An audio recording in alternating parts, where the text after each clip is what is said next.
Você sabia que tem 19 Panteras Negras na Marvel? Isso é extremamente importante, porque cada um deles, até o último, pinta uma grande possibilidade para o futuro da Marvel Studios. Quem pode ser o novo rei de Wakanda no UCM? A gente precisa descobrir. Vambora, nego, o negócio tá sério. O negócio tá pegando fogo. Olá, como vai? Tudo bem? Eu sou o Miguel Loquia e o Pantera Negra surgiu nos quadrinhos lá em 1966, numa história do Quarteto Fantástico, olha só. Mas o manto do herói é um legado que vem de muitos séculos antes. E no geral, ele sempre seguiu o mesmo padrão, onde o Pantera Negra assume a responsabilidade de dedicar a vida a proteger e liderar Wakanda, e consequentemente se junta também a outros heróis para salvar o universo. O primeiro filme do Pantera Negra fez história quando estreou em 2018, mas quando seu protagonista, o Chadwick Boseman, faleceu tragicamente, ficou a dúvida: quem levará o manto adiante? O trailer da sequência, Wakanda para Sempre, trouxe ainda mais dúvidas de quem vai ser o novo Pantera Negra. Porque no trailer deu pra gente ver uma nova pessoa com um traje de Pantera Negra lá. Foi mostrado muito rapidamente e ficou uma dúvida se aquela pessoa ali era um homem ou uma mulher. Pra mim parece uma mulher, mas só isso aí já abre muitas possibilidades. Comenta aqui quais são as suas teorias, porque são muitas opções que nós temos mesmo no UCM, como M'Baku, Nakia, a Shuri, a Okoye, mas quando se olha para o material original, essas possibilidades ficam ainda mais amplas. Nesse vídeo vamos explorar isso através de todos que vestiram o manto do Pantera Negra na Marvel, não só no universo principal, mas também em universos alternativos, que a Marvel Studios sempre se inspira nesse material original para suas produções nos cinemas, e nós estamos vendo que o UCM está cada vez mais explorando multiverso e viagem no tempo aí. Então o que a Marvel Studios vai fazer pode ser bem interessante. Para começo de conversa, Pantera Negra. Na Terra 616, ou seja, o universo principal das HQs da Marvel, a primeira pessoa a vestir o manto de Pantera Negra foi o próprio Pantera Negra, uma pessoa chamada Pantera Negra, lá em 1 milhão de anos antes de Cristo, que foi mostrado no quadrinho Marvel Legacy de 2017. Ele fazia parte da tribo Pantera e desvendou os segredos do meteoro de Vibranium que caiu na Terra. Mas aí vem Bashenga. Bashenga, o xamã guerreiro, foi o próximo a assumir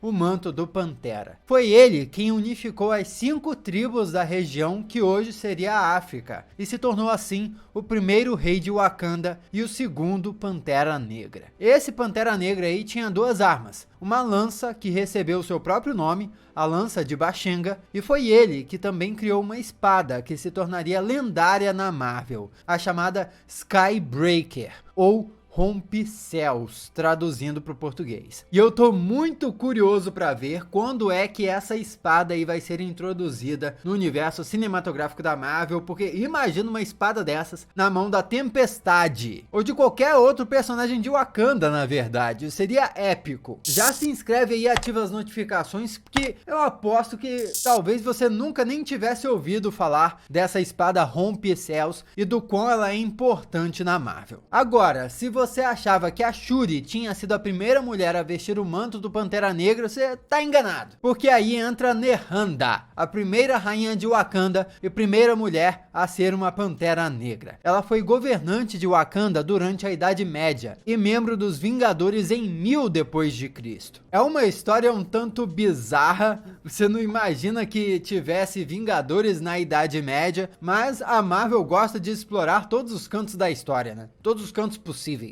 É meio difícil imaginar que fariam algo assim, puxariam algo assim pro UCM, mas por outro lado, esses antigos Panteras Negras poderiam aparecer no plano espiritual, né? Continuando, temos Azuri, o Sábio, que foi o chefe de Wakanda durante a Segunda Guerra Mundial. Ele conheceu representantes de ambos ambos os lados da guerra. O líder nazista, Fritz Claw, e do outro lado, Steve Rogers, o Capitão América. Azuri era muito mais hostil do que o seu neto T'Challa seria, caçando e decapitando quase todos os soldados que entravam em seu reino. Os nazistas inclusive acreditavam que ele estava caçando soldados por esporte. Agora, por que ele era chamado de sábio? Mesmo agindo dessa forma é um mistério, né? Mas ele é importantíssimo para a história do próprio T'Challa, porque Azuri é pai de 2 futuros Panteras Negras, Xian e T'Chaka, que é o pai do T'Challa. Em outras palavras, Azuri era o avô do T'Challa. Começando do T'Chaka, T'Chaka é o mais velho dos 2 irmãos. Desde cedo, ele se destacou nos caminhos do guerreiro e assumiu a postura de preservar a herança de Wakanda e honrar os velhos caminhos da magia, apesar dos avanços tecnológicos da sua nação. Na família dele, ele adotou uma criança que chamou de Hunter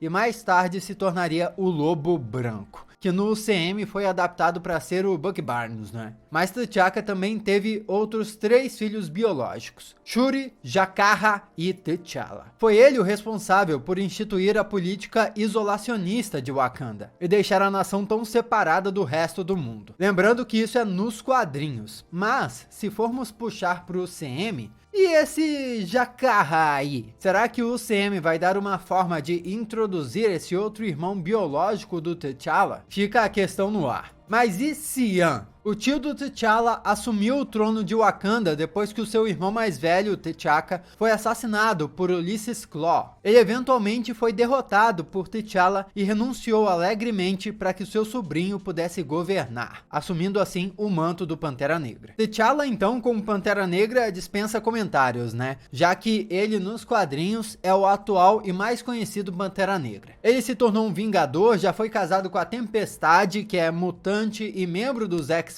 e também foi indiretamente responsável pela criação do Império Intergaláctico de Wakanda, onde ele é o imperador nesse momento. Sim, Loquias, Wakanda se expandiu a ponto de conquistar territórios além do próprio planeta Terra. Mas o trono de Wakanda não para só com ele, não. Um dia, contra a vontade da própria mãe, a Shuri, irmã do T'Challa, invadiu a arena para desafiar o seu tio Xian pelo título de Pantera Negra. Só que não conseguiu chegar ao ringue antes que outro lutador derrotasse Xian e reivindicasse o título. Quando o vencedor foi desmascarado, todos descobriram que era o T'Challa. Mas, numa época em que o T'Challa ficou incapacitado, sendo colocado em coma pelo Dr. Destino, a Shuri se tornou temporariamente a Pantera Negra enquanto seu irmão se recuperava. Diferente dos cinemas, nos quadrinhos a Shuri era muito mais guerreira e apta para um combate corpo a corpo. Atualmente nas HQs a Marvel até adaptou um pouquinho a personagem para ela ficar um pouco mais parecida com como ela é nos cinemas. Mas, de qualquer forma, na época que ela era uma Pantera Negra, ela tinha essa personalidade mais agressiva e mais porradeira mesmo. Mas se você tá pensando que só virou Pantera Negra quem era da família real, você tá enganado. Porque olha só, um policial chamado Kevin Cole chegou a usar o traje de Pantera Negra só para aumentar as suas chances de ser promovido de oficial de narcóticos a detetive. Ele não se tornou rei de Wakanda nem nada disso, mas ficou sendo chamado de Pantera Negra por um tempo, até que ele parou de fingir ser o Pantera Negra e se tornou o herói Tigre Branco. Outra pessoa não da família real também é o Eric Killmonger. Muito parecido com o que aconteceu nos cinemas, o Killmonger desafiou e derrotou o T'Challa em um duelo nos quadrinhos, se tornando o rei e o novo Pantera Negra. O reinado dele só foi interrompido quando a Monica Rambeau, que era a Spectre nas HQs na época, matou ele durante uma missão de T'Challa para recuperar Wakanda. E agora as coisas vão ficando cada vez mais confusas, porque tem também o T'Dogo. Houve uma vez em que o Quarteto Fantástico e os Vingadores se sacrificaram para poder derrotar o vilão Massacre. Só que o Franklin Richards, filho do Reed Richards e da Sue Storm,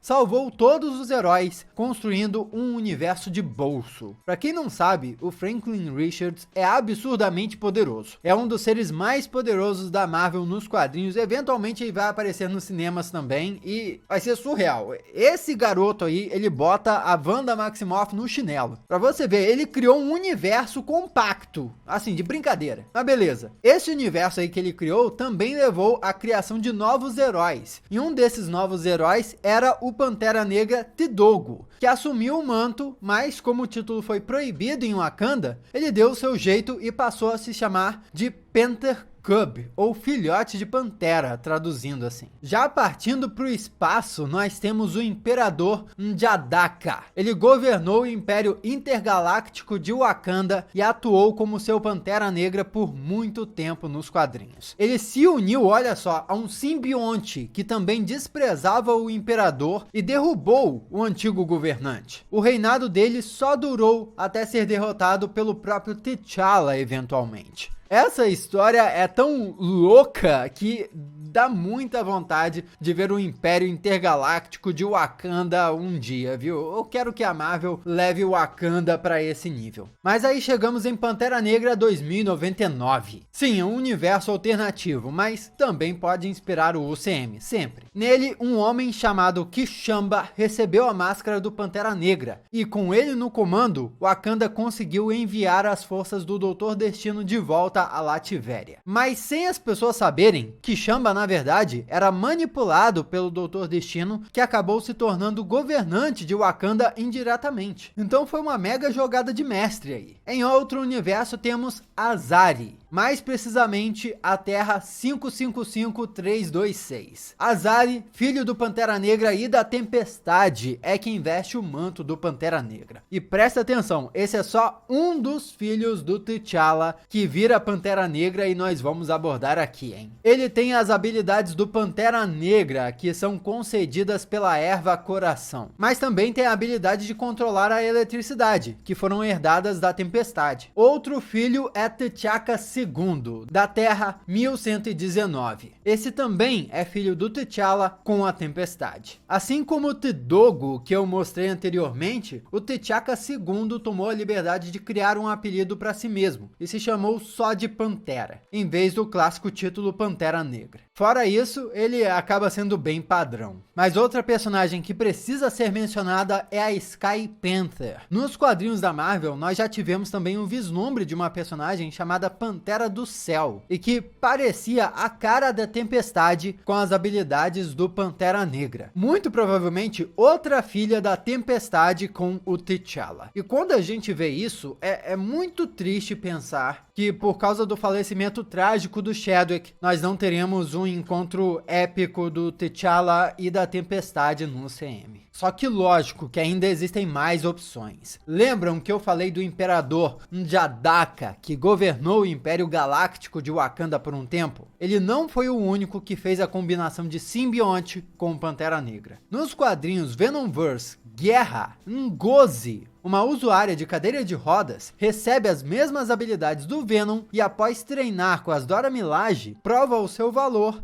se tornando Pantera Negra depois da morte trágica do Pantera original. E daí vira uma mistura letal de simbionte com Pantera Negra. Esse é um outro encontro épico que eu gostaria muito de ver nos cinemas. Pô, Venom em Pantera Negra, fala sério. Olha, por causa daquela cena pós-créditos de Homem-Aranha Sem Volta Pra Casa, onde fica um simbionte no universo 616 dos cinemas, a possibilidade desse encontro acontecer fica um pouquinho maior, viu? Mas algumas outras pessoas inesperadas também já se tornaram Pantera Negra nos quadrinhos, como por exemplo a Ororo Monroe, a Tempestade, pelo menos em um universo alternativo. E com a ajuda de um traje de Pantera construído pelo Tony Stark, ela se tornou a heroína chamada Pantera Fantasma. Vale dizer que a Marvel no cinema se inspira não só no universo principal dos quadrinhos, mas também nesses vários universos paralelos para construir a narrativa das suas histórias principais. Então o fato da Ororo ter se tornado Pantera Negra, mesmo que um universo paralelo, já nos abre os olhos para personagens inesperados poderem assumir esse manto nos cinemas. E esse último aqui também vai fazer isso, porque no universo Ultimate, ninguém mais, ninguém menos que o próprio Capitão América, usou por um tempo o manto de Pantera Negra. Quando Steve soube que o T'Challa desejava ver o seu pai novamente em Wakanda, o Capitão ficou no lugar do T'Challa